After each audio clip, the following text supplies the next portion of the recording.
Hello friends, welcome back to this JCA Ecosystem channel.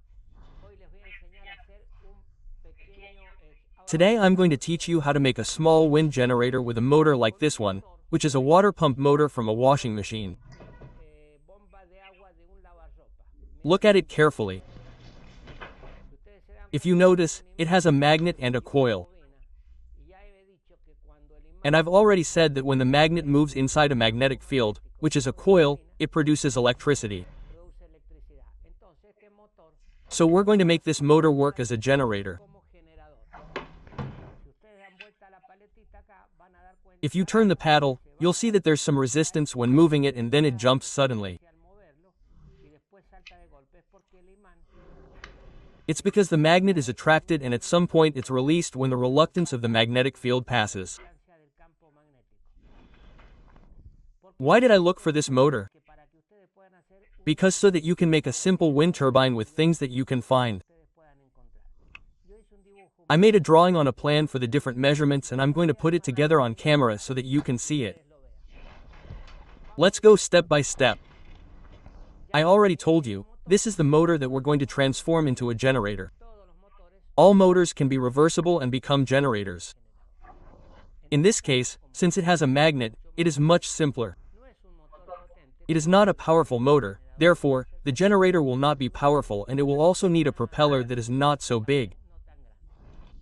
How does the whole development begin?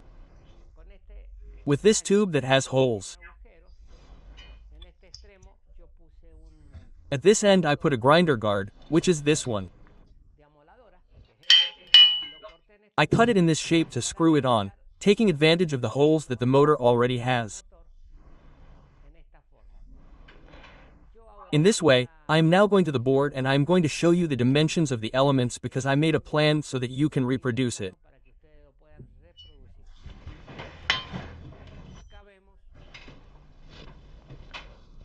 Here we see how this would be this axis.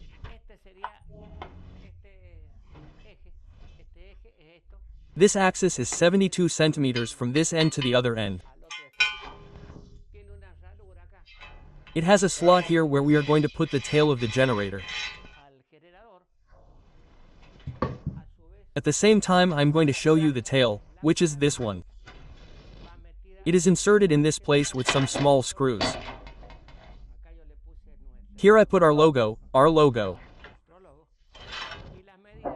And the measurements of this fin are 40 by 40 and it has 43. That measurement is relative. You can modify them a little.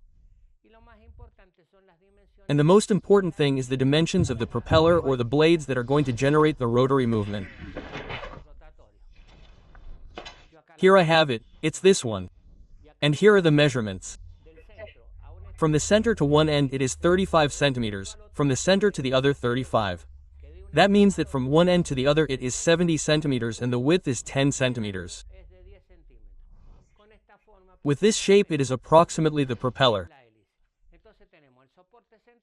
So we have the central support, the motor that I already showed you, the orientation letter, the propeller, and here is the electrical circuit that I will explain to you right away.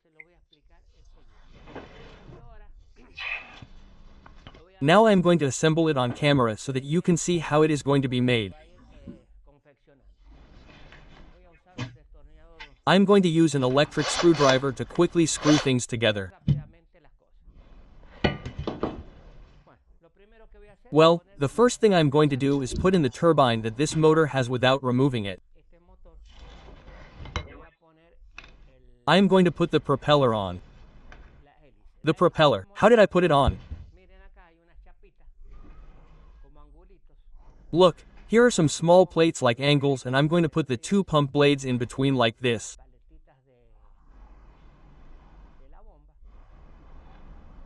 I'm going to wait for the camera to rehabilitate itself. Well, it should be there.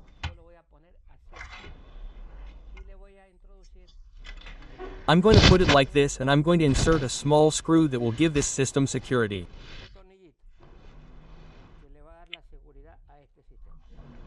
I'm going to put a small screw here. It's quite difficult because my hands are big. Yeah.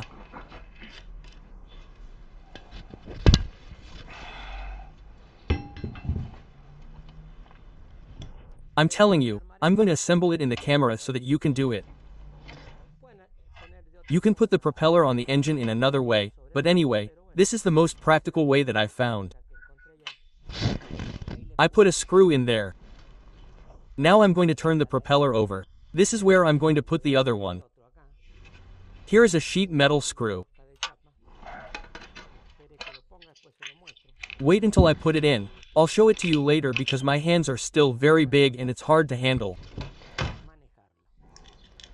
I don't usually do the assemblies in the camera, but anyway, they told me that they want to see all the details. I'm going to let you do the whole thing. Okay, now I'll show you the screw here. I'll tighten it. I'll tighten it on this side and look what happened. The propeller is perfectly installed on the motor. Now we're going to work on the main body. I'm stepping on the microphone cable. What did I do? I used this piece from a grinder.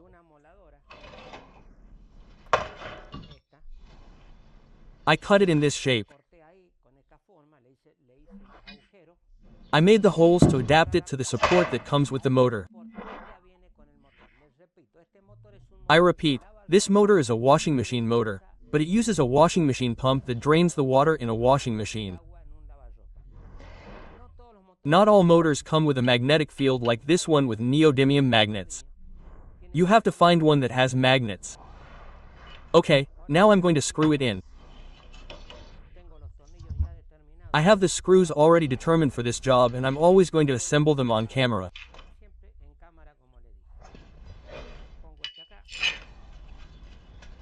As I told you, I put this one here, I put this screw.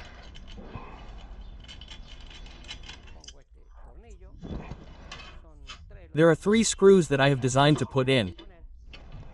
This would be the third one. The second one in the third hole counted from bottom to top. Now I'm going to put the nut on.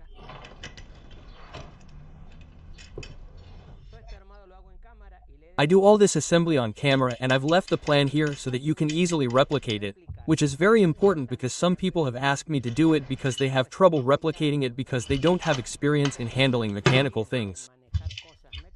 They say, well, why don't you tell us exactly what the measurement is, what it looks like? Well, in this case I thought it would be interesting to do it right. There I put the third screw, it's loose. I'm going to tighten it with the electric screwdriver to do it faster. I don't need a lot of tightening either. I'm going to do it there.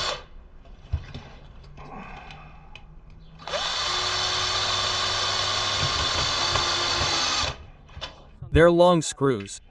Some of you are going to say to me, why didn't I cut them? Well, it's a matter of time. Whether you can improve it is up to you, but so far you're seeing that it's very easy to do.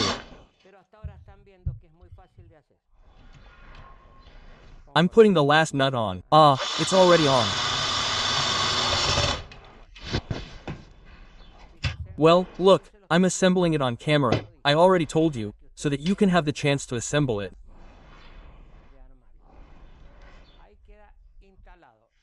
There the engine is installed on the iron that I told you is 2020 size. In this case, it has a smaller one on this side, but it's not necessary because I had it. Now I'm going to put 2 clamps like they are here inside.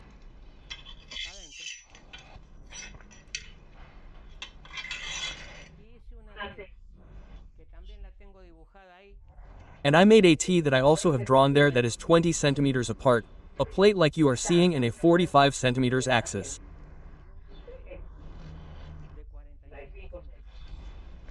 We are going to see it in the plan. Do you want to see it in the plan? It is this T. This is actually the support where the generator is going to turn.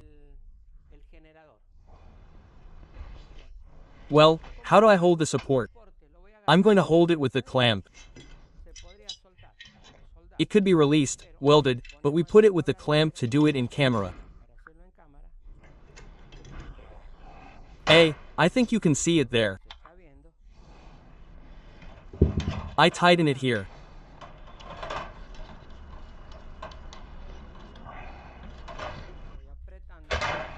I'm tightening it and I'm going to tighten the other one.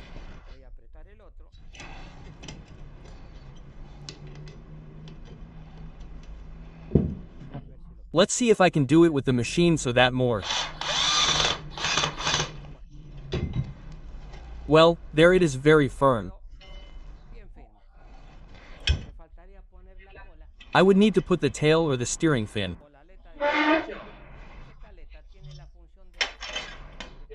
This fin's function is to orient itself axially towards the wind depending on the direction of the wind. It's getting difficult to work with one hand, but there it is. I'm going to put the 2 missing screws in here. And I'm almost done. And we're going to do some tests. I've assembled it on camera so you can see how it's assembled and how easy it is to get the parts. This screw is long, but we're going to leave it like this for the sake of time. The screws are long.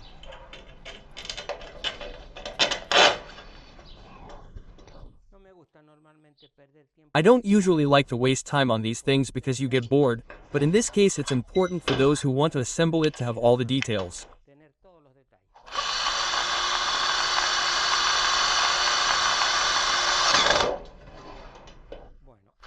Well, there it is, completely assembled. Now you'll see it.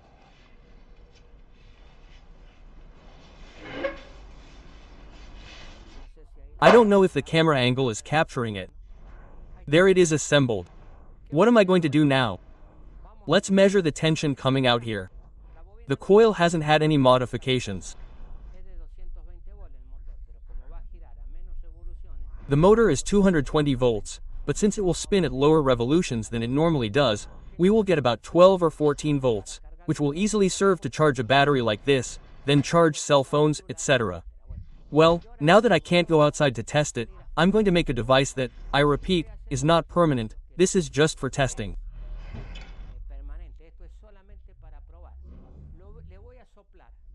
I'm going to blow it with a fan plugged into the power outlet so that it receives a certain amount of wind. In reality, the wind that the fan will receive is not very much. A fan is not 20 kilometers per hour or 15 kilometers per hour. It is much lower. But I have tested it and it is enough to work. I'm going to mount it on a foot right now and we are going to do the complete test here.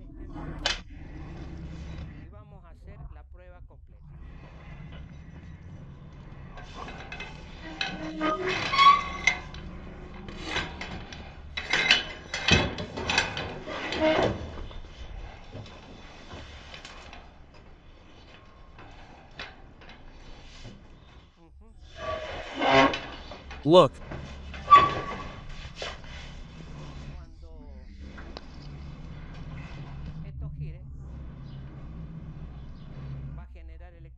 When this spins, it will generate electricity. The letter will tell me the position that it has to be right in front, axially with respect to the wind. Axial is in the direction of the axis. And here we are going to measure the current. In this case, the current that is going to come out is alternating, because, as we can see, the magnet goes north once and south once when passing. It is going to be alternating current, but later I am going to rectify it. I am going to explain to you how it works and we are going to get direct current, because batteries are charged with direct current. Well, I am going to put a household fan in front of the device, a common fan. It works the same further away, but I am going to put it at this distance. I think it is there. I don't know what speed it is at, but look, it has already started to spin. I helped it a little, okay? But you have to be patient until the wind. I already told you that a fan blows very basic and very little. It is spinning too much. When we put it outside, it will only have the wind directed, Otherwise it will also receive the letter. In this case, it will be centered. Look, I'll put it across and it'll slowly take the right position, very slowly, because the wind in this case is very focused on the propeller.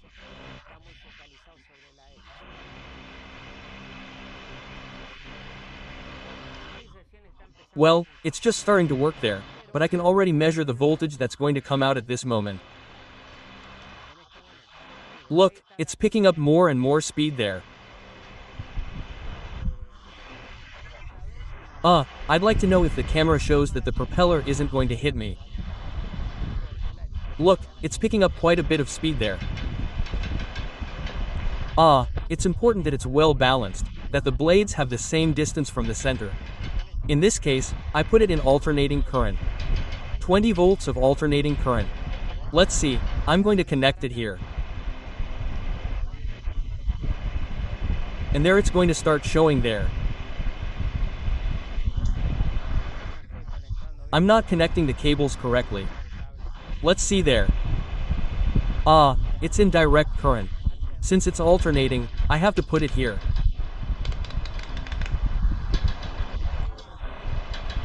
Amps, voltage with here up to 20 volts. It's going to show alternating current. There, look, 13 volts, 13, 12, 13. It's producing 13 volts. It actually produces a high voltage because the coil is 220, but the slightly thin voltage will produce few amps. But in the case of a cell phone or something like that, it's more than enough and with very little wind. I gave you the whole drawing of how you would do it with common elements, totally common. Well, there it is. 1326, 1340, 136, 12, 13. Let's see. Depending on how it is, it will turn more or less. Well, now I'm going to put a rectifier on it because I'm going to produce direct current. Let's see if I have it on hand here.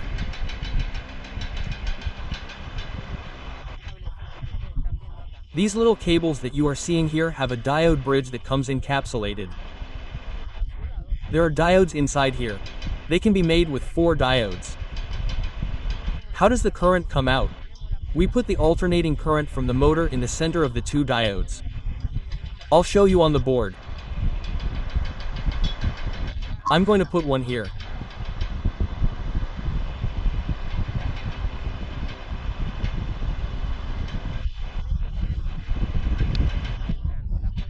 Well, at this moment the alternating current is entering the center of the diodes and a negative and a positive come out.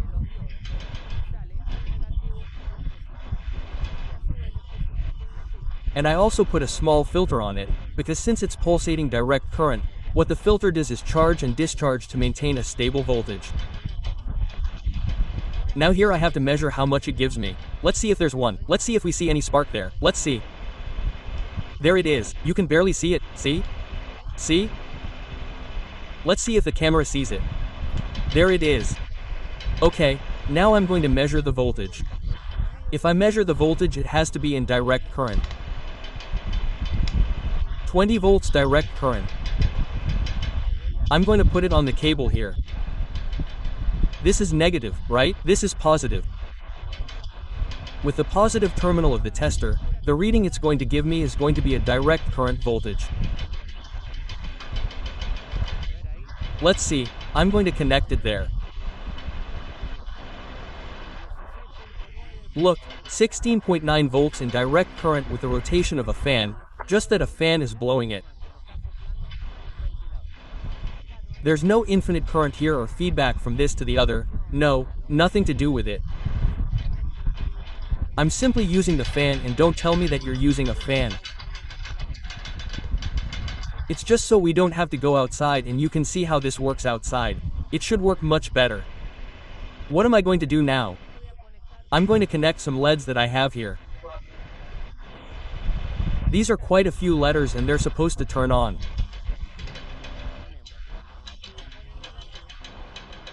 We connect the negative to the negative here and the positive to the positive. These LEDs are supposed to turn on. There you'll probably see them turn on.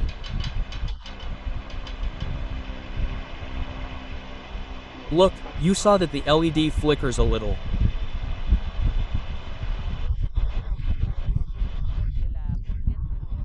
It's because the current isn't completely filtered. I would need a larger capacitor. We would need a larger capacitor because between the jump, between one pulse and the next, there are a few seconds and the LED flickers or increases its speed. I don't know if by moving it closer. Let's see, I'm going to bring it closer to the fan so that it increases. That's where it's supposed to increase. Look, the interesting thing is that it can be done with a small washing machine motor from a washing machine drain pump. Well, now I'm going to give you some more information. If I put these little cables to a battery like this, I'm doing everything in the air here. Let's see if I can support it here. I'm going to move it away a little. It's the same. Here I put the positive with the positive of the battery.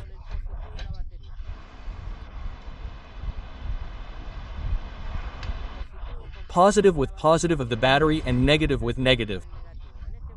Right now I'm charging the battery with very little voltage, but I'm charging the battery. That's a vibration that the base has. I'm going to step on it. If you have this battery placed all day in a generator like this, it will charge. And if you use a cell phone charger like these, this is 12V. The center is positive and the ends are negative. Here it is put in a car cigarette lighter, let's say center and ground with negative, and you put a cell phone in this end, you can charge it without any problems. Why do I put this? So that the cell phone does not receive the pulsating current of the generator directly. The current will charge the battery, and then you can use the battery to charge your cell phone in the countryside, in a camping house, in a place far from civilization. This charges the same as a small solar panel. If by chance I change direction, it will return slowly, but it will return. Look, it will return because the fin makes it always face the fan.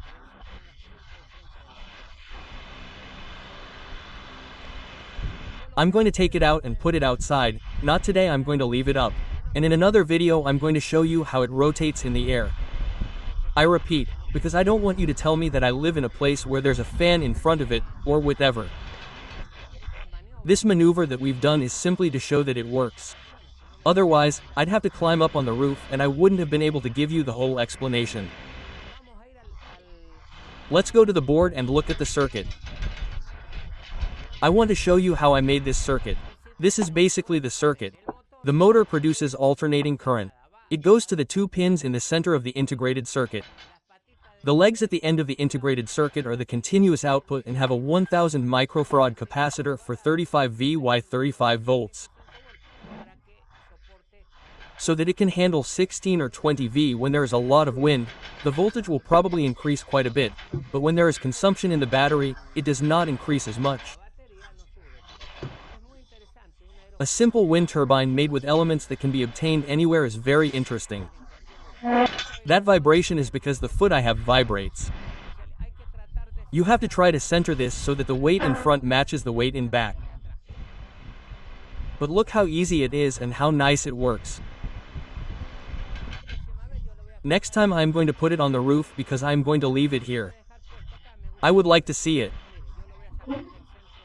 Look, I am going to take it out of the center of the fan effect and see what happens. It stops. I'm going to put it back and I'm going to put the LED so that we can see how it decreases depending on the pressure.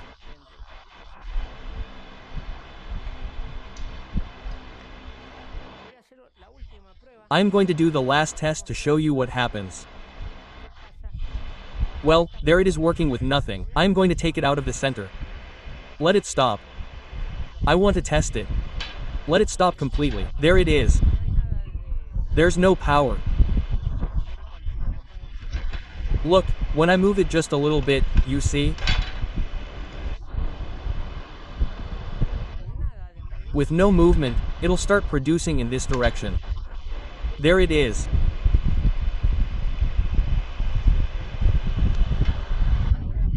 I'm going to put it back in the action zone. I'm going to put the lights back here. Not yet, because it's not reaching the correct speed. They're connected, yes, but it's lacking speed. Let's see, I'm going to help so that, there it is.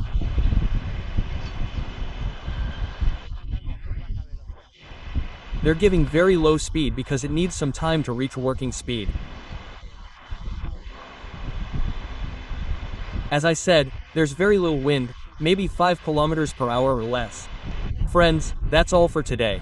I hope you liked it. I liked it, it's very interesting.